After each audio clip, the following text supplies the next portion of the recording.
Girl, I can't lie. Hi guys, it's Chichi and welcome back to my channel. I currently have my hair in a bun. This is the first time I've ever done this before. I don't really know how I feel about it. If you guys are liking the bun, then let me know, but like...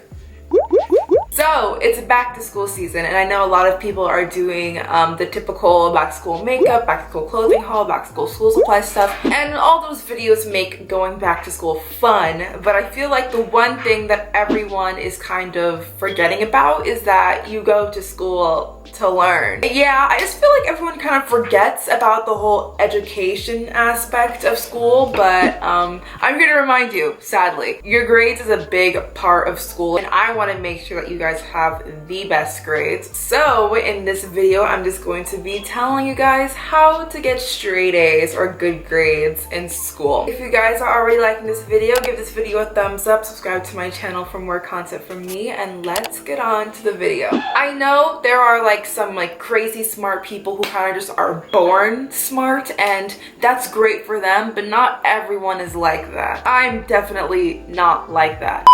Sorry. Did you just fart? No, I just threw up. You threw up? I burped and I almost threw up. Oh, ew. In order to get good grades, you have to study. That's kind of just like it. And a lot of people don't study the right way or have good traits of a straight A student. First step into getting good grades is that you need to prioritize and you need to stay organized. Getting good grades has to be a top priority. It can't be football, it can't be your clubs, it can't be this, it can't be that, it can't be YouTube. It has to be your schoolwork, so you have to be prepared to sacrifice for your grades. If you're not willing to do that, then you're not gonna get good grades. Also, staying organized is really important too. Everyone's idea of organized is a bit different. As you can tell in my back to school supplies haul, although everything may look messy to somebody who doesn't know me, to me, everything is organized because if I wanted to find something in particular, I could. Tip 2 is to surround yourself with motivated people. And I know doing this is super duper hard because this is the age where everyone just wants to drink, everyone wants to smoke, everyone wants to have sex, and no one cares about their schoolwork. That's definitely true for me.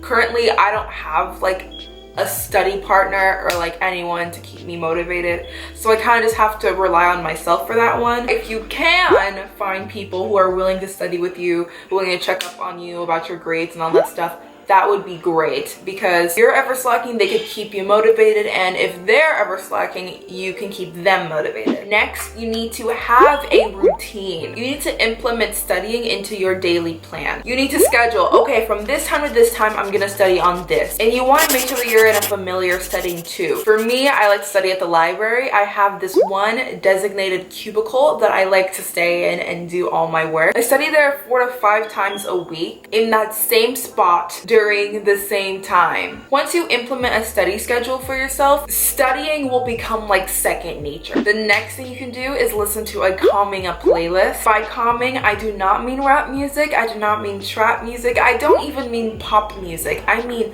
classical music, soft instrumentals is what I'm talking about. There's this one playlist on YouTube that I like to listen to. I don't know the exact name, but I'll probably show you guys. I love listening to it. It's like 8 hours long, I think, or I don't really know how many hours, maybe like 5, but it's nice, really soothing, really relaxing for me. And if music isn't really your thing, kind of just work in silence. Sometimes when I'm like super duper stressed, I have to work in silence. And my last tip for you guys is to reward yourself at the end. Please don't take breaks, because those little 5-minute breaks you say you're gonna take are gonna turn into 20-minute breaks, 1-hour breaks, and you're not gonna want to study. So I would say just push through your study session and reward yourself at the end. For me, I do this a lot when it comes to editing. I get really lazy when it comes to editing. So for me, I say, Chichi, you can't have a meal until you finish editing. I know it's a little extreme, but it's the only way I can get everything done. I'll be editing and I'll be so hungry and I'm gonna want to eat so badly, but I can't because I have to edit, blah. And anyway, by the end of it, you'll feel so accomplished because you would have accomplished everything you wanted to accomplish. finally getting your reward, so that's good. I am a visual learner. I just need to see something or see how to do something, and I'll pretty much get it like this. So it's really important for you guys to figure out what type of learner you are. You can be a visual learner like me, you can be an auditory learner, you can be a kinesthetic learner. I'm pretty sure there's a fourth one, but I can't remember off the top of my head. Once you figure out what type of learner you are, it will be easier for you to find a study plan that will work best for you. In order to retain information in your brain, you have to do one of two things. You can retain that information through critical thinking, or you can retain that information through memorization. Honestly, guys, I recommend memorization more than critical thinking, because the older you are and the more you get into higher education, the more complex topics you're gonna have to learn about.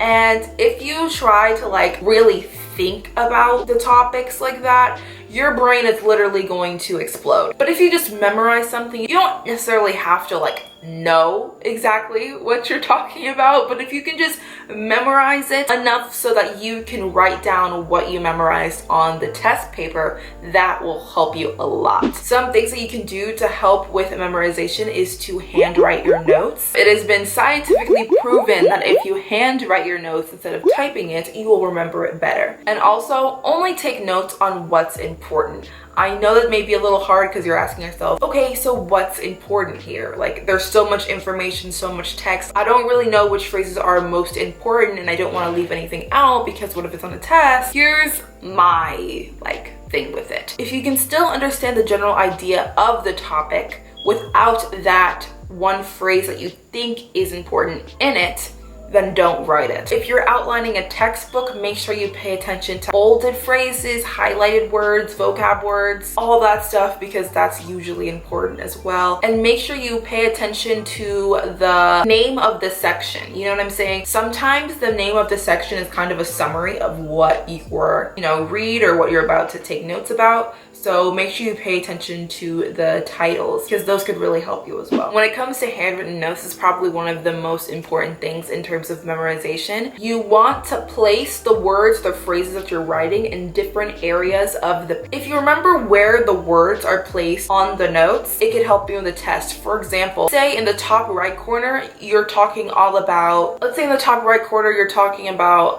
the Declaration of Independence, okay? And all the Declaration of Independence stuff is on the top right corner, and you have a certain vocabulary word that's associated with the Declaration of Independence. You remembered that you wrote all the information about the Declaration of Independence on the top right corner of your notes. If you remember the other stuff that you wrote around that one vocabulary word, then you could put two and two together and figure out what that vocabulary word means on the test.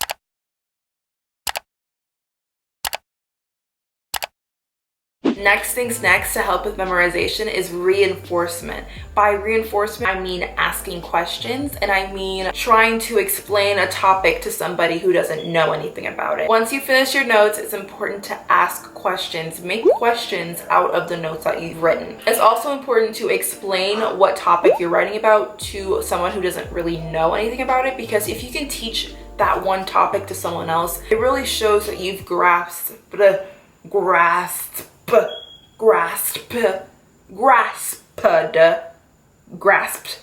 the information. And my next and my last tip for you guys is Quizlet. A lot of people use Quizlet. I'm pretty sure you guys are all familiar with Quizlet. Quizlet helps.